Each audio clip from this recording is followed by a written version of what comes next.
Now we're going to start with the rotation of the amazing four storytellers. I really was excited. I was like looking, people say, I want a ghost story, and everybody goes, oh, we know a ghost story, no, a ghost story. It's like, really, I don't know. Nobody really does the ghost story. They do things around ghost stories. But when I talk to the people that are in this concert, they knew what I was talking about. Thank you, God. And the first person coming up, now, can I just see? Oh, here it is. Okay, it's not, I just put them in alphabetical order. Andrew Linderman is right there in the back, and he is somebody that if you Google Andrew Linderman, it'll say all these cool things that are in there. So I wrote most of them. And I think it's true. I'm not positive, but I do know. I took a class with him, and he's extremely funny. He's really smart, and he's a wonderful storyteller. And when I said I needed a ghost story, he jumped at it. So I can't wait to hear him tell his story. Andrew Linderman, give him a big round of applause.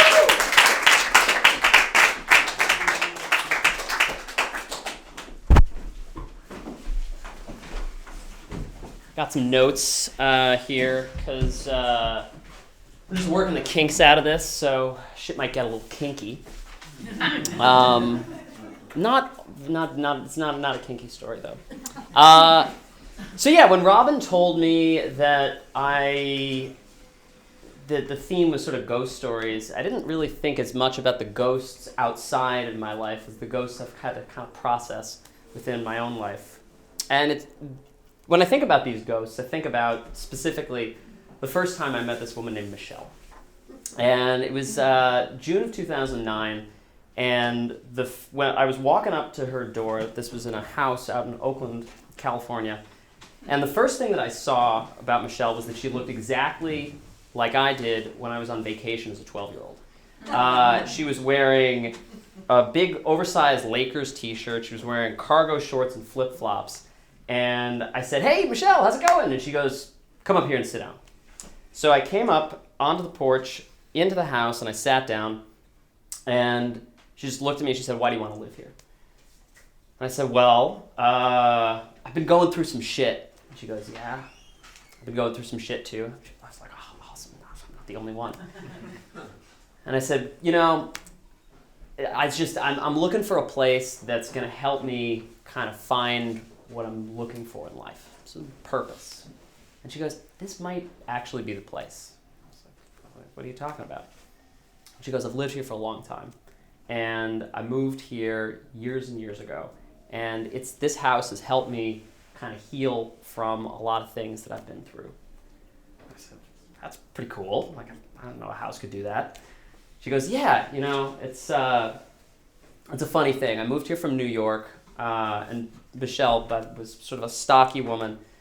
And she said, I grew up in the Bronx, and I grew up as a woman who knew I loved women. And I was a lesbian from the time I was a kid.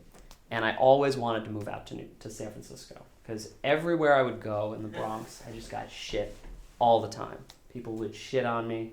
And she was 41, so this had happened early in her life. I said, "Yeah, I'm not a lesbian, but yeah, I know what it's like to have shit in your life." Because I'd gone through some shit recently. Right before I moved there, I'd been living in my parents' basement. And I had developed, because I never cleaned, because, why would you clean a basement? I developed bronchitis, which I went untreated. And I would cough, and I had this productive cough at work, and then I didn't do any of my work, and they would come in and they'd ask me why I couldn't do work, and I'd go, and I'd just start coughing and spitting into this bucket. And they thought, "Oh, something might be wrong." And as I was doing all of this, I was coaching youth hockey, and the hockey coaches would yell at me, and I'd say, "Stop yelling at me," and then the kids would laugh at me, and I'd be like, "Stop laughing at me," and then they'd keep laughing at me. And it all culminated one day where I was skating around, and I picked up the puck, and I just heard this clang right above my head, and I looked up, and there was this kid named Vinny who'd just taken a slap shot at me. And I said, "Vinny, out of here." And Vinny got off the ice, and I got off the ice, and he was waiting for me. 12-year-old, 180-pound kid. I said, "But, like, what are you doing here?" And he goes, "What was that about?" I said, you can't take slap shots at kids' heads. And he goes, sure you can. And he just slams me against this soda machine, and I crumple to the floor.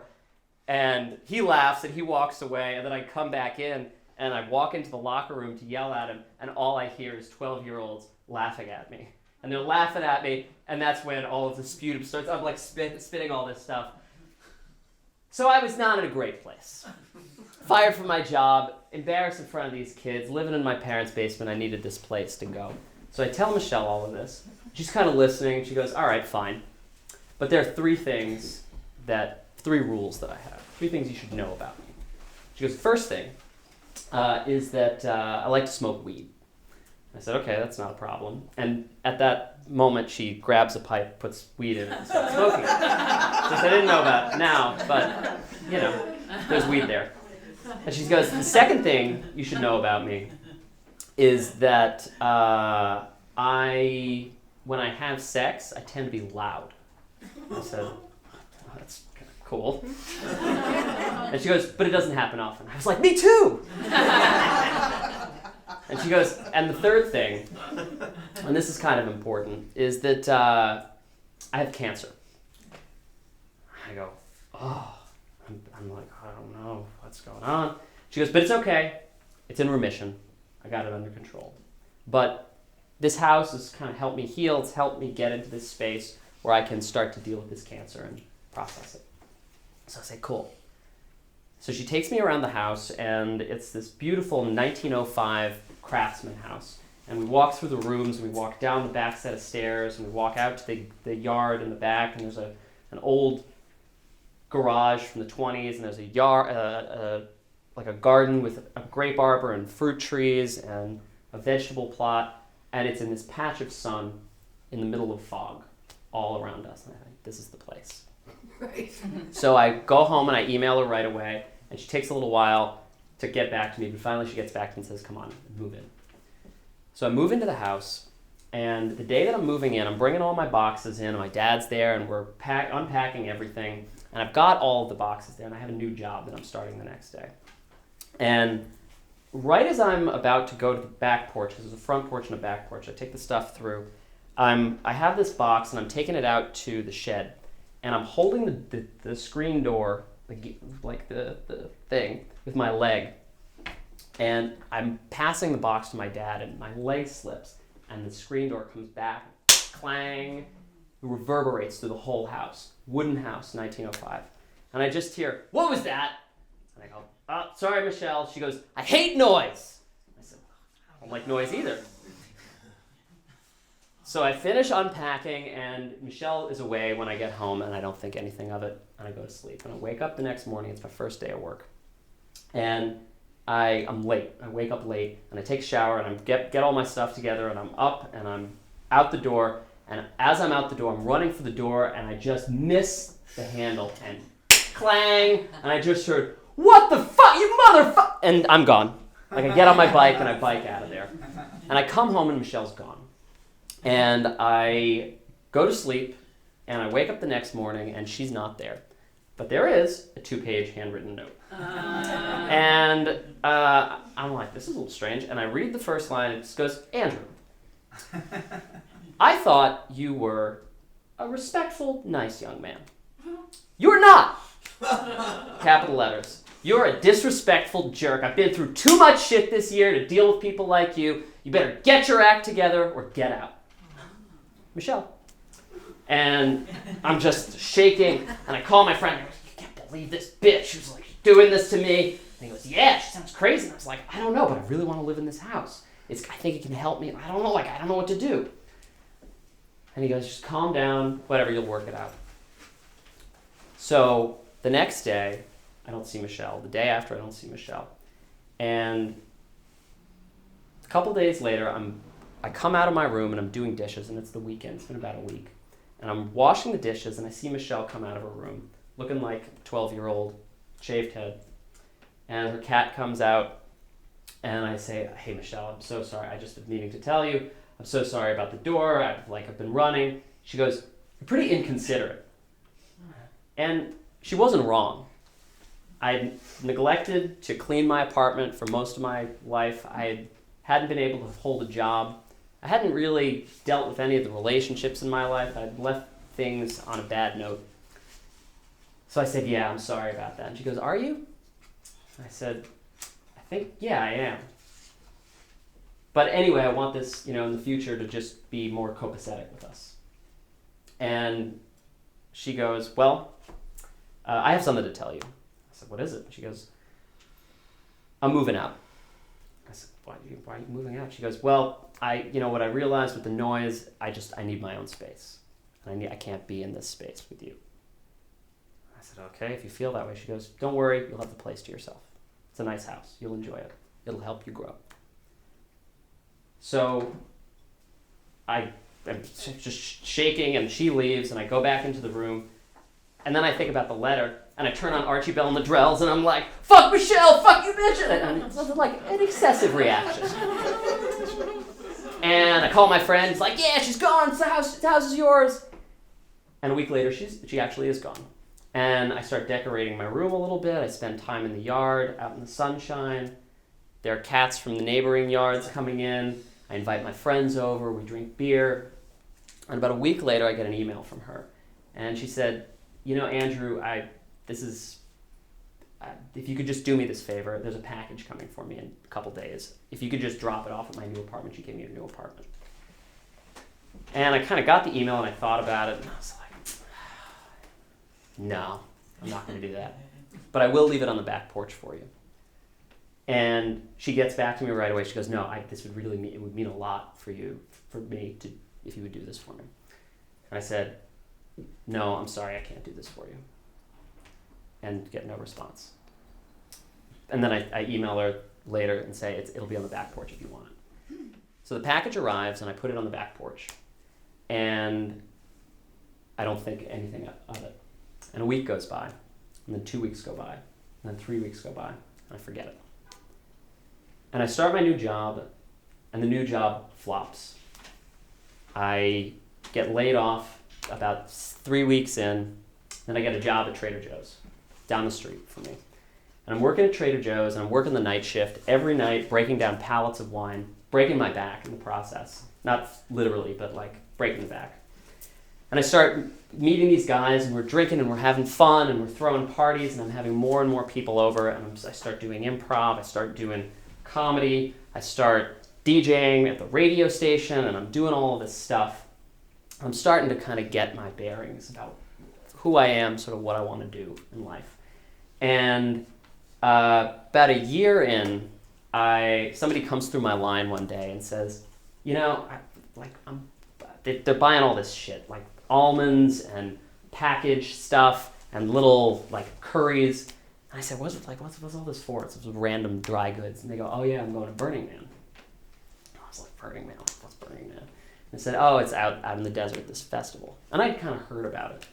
And they said, you should go. It's happening soon. You got to follow your dream. And the theme this year is American Dream. And at that point, I was doing all this stuff, and I was like, I should do this. So I talked to my friend John, and I say, look, we gotta go to Burning Man. He goes, yeah, let's do it. So we pack up this car, and we drive overnight. And John is this old hippie. He's like an old fish fan. So we drive out to Burning Man in the middle of the desert, and we get there and we set up our tent, except it's literally just a tent. It's nothing overhead. If you've ever been out to Black Rock City in the middle of the desert, in the middle of the summer, it's hot. And the temperature will be 100 degrees in the daytime and 40 degrees at night. And the first day, I realized that we don't have enough food because I'm looking through my stuff and all I have is Cliff Bars. Because I've just brought Cliff Bars. But it's a trading economy, so you can get this other stuff. So I'm eating my Cliff Bars, and after the first day, I run out of food. And I forgot my water bottle, so I run out of water by the second day, and my lip splits. And I'm walking around Burning Man, and it's this tent city. And I'm looking at all of these art cars, and they're in the middle of the desert at night. There are flames going up, and there are people walking around naked and dressed in all kinds of animal clothing. And I'm just thinking about all of this stuff, all this comedy stuff, and where this is all going. And then after the night of the second day, there's a sandstorm that comes, and it topples over my tent, and it destroys everything that we have. Everything. And it's all gone. And I'm wandering around the next night, after a whole day really without food and without water. And I'm walking through the middle of the desert, and I see off in the distance is this little gangplank, like a bridge. And I walk over to it, and I say, "What is this bridge?" to the person there. And they go, "Oh yeah, we're from the New York chapter of Burning Man." And they said, "This is a mock-up of the gangplank to Ellis Island. And if you have a dream, you should write it down on a piece of paper and stuff it in one of the interstices." I was like, I don't really have a dream. I don't have anything. I work at Trader Joe's. I kind of do comedy on the side, but I don't know like what I want to do. But I'm thinking about this house. I'm thinking about all this stuff, and then I think, I know what I want to do. I want to move to New York. So I write it down on a little piece of paper. I fold it up, and I walk to the middle of the bridge, and I stuff it in the middle, and I walk to the end. And I turn around and I start walking away. I'm delirious. I haven't had food. I haven't had water, and I'm about 100 yards down, and I turn around and I see that they're dousing it with kerosene. Dousing it with kerosene. And then they strike a match and drops it and it goes out. Strike a match, drops it, goes out again. Strikes a match, drops it, catches. The flame goes up and over the side, down to the other side, and it explodes in this fireball. And it's going up into the air, and there's smoke billowing, and people are yelling. And I'm looking at this with my split lip, trying to make sense of this fire. And then I think about this dream. And I think about my grandfather, who was buried in New York. The first time I ever was there, I was there for his funeral. And we went up to the top of the World Trade Center, and we looked out at this whole space, and I thought, this is unbelievable. All my ancestors have come through this place, and I live 3,000 miles away. I have no connection to any of them. I have no connection to him. I have no connection to myself. But there's something here. There's something that I can be a part of. And I'm watching this smoke go up, and then it's just raining down ash all over me. And I'm walking away, and I'm filled with all of these dreams of other people. And I walk back to my tent, and I know that I have to move to New York. So we take the long drive back from Burning Man to San Francisco. And I get home, and I have to work the next day, and I put my bike in the shed. And as I'm walking up the back stairs, I see the package. And I leave it. And I go home, and I start making plans to move away. And I get all of these plans, and I have all of this stuff. I'm getting an apartment. I'm signing up for classes. And the day before I move, I'm cleaning up the papers, and I've forgotten about this package, and I see the package. And I'm thinking about Michelle, and I rip open the package, and there's a little piece of paper and then some bubble wrap, and I take that stuff off, and the first thing I see is a blonde wig. And then I see a redheaded wig, and then I see a brunette wig, and then I see a gray wig, and then I see wigs of all kinds of colors. And I take this box, and I go down the stairs and up and around to the back building where Natasha, my neighbor, is sitting. And I knock on her door, and we have tea for a second, and I start telling her about this wig and all these wigs, and she goes, "Oh, you didn't hear?" I said, "Hear what?" She goes, "Oh, Michelle died." I said, "What?" She goes, "Yeah. Right after she moved out, she found out that her cancer came back, and 6 months later, she was gone. And the dream that she had of being an artist and being in San Francisco was extinguished.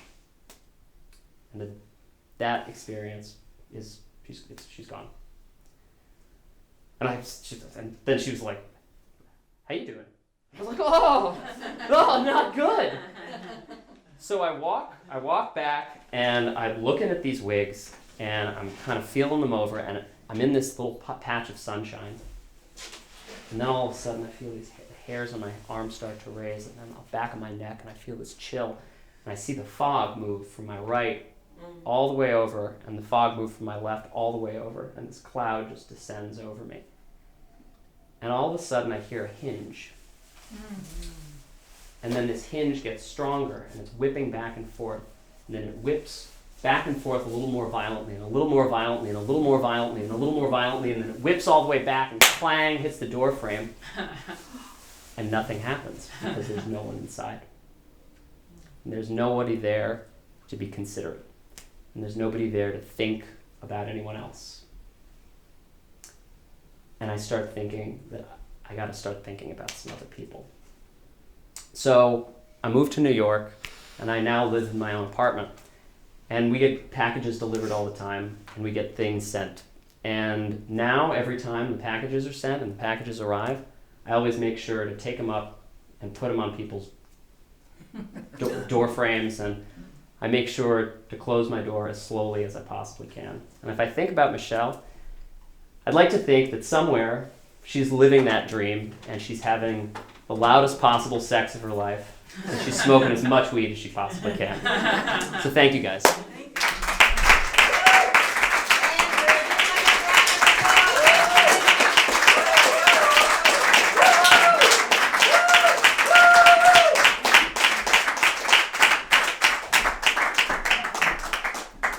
Oh my God, that just like got right down at me. Like right down here. If anybody wants to move up, there's some chairs closer up if you want to sit here. I mean, this is your chance. This is, oh right, I'm sorry, I'm in the wrong place, sorry. I just have to say this thing came as you were talking, Andrew, about like California and all that. I lived in San Francisco in 1970. 71, and there were all sorts of weird rock festivals that we used to go to. I mean, I didn't go to Burning Man, it was before Burning Man, but I just remember hitchhiking and being naked for days and drinking people. Anyway, it was sort of setting up fires. And we did a lot of fires too, but they were different kinds. Anyway.